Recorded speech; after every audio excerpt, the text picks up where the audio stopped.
അപ്പൊ ബംഗ്ലാദേശിൽ അങ്ങനെ ഒരു പ്രക്ഷോഭം ഉണ്ടായി, നേപ്പാളിലെ ഏജൻസി പ്രക്ഷോഭം ഉണ്ടായി, അവിടെ സർക്കാരുകൾ അട്ടിമറിക്കപ്പെട്ടു.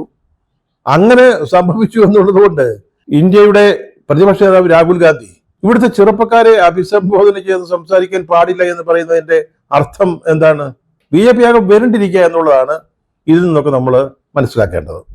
ബംഗ്ലാദേശിലെയും നേപ്പാളിലെയും അഴിമതികൾ കണ്ടുപിടിക്കപ്പെട്ടപ്പോൾ, അല്ലെങ്കിൽ ദരിദ്രരും ധനവാന്മാരും തമ്മിലുള്ള അന്തരം വലിയ തോതിൽ വർദ്ധിക്കുന്നു എന്ന് മനസ്സിലായപ്പോൾ, ഭരണകൂടത്തിലെ പ്രമുഖരുടെ കുടുംബാംഗങ്ങൾ, മക്കള് അവർ വൻതോതിൽ സ്വത്തുണ്ടാക്കുന്നു എന്ന് ജനങ്ങൾക്ക് ബോധ്യപ്പെട്ടപ്പോൾ, അപ്പോഴൊക്കെയാണ് അവിടെ കലാപം ഉണ്ടായത്.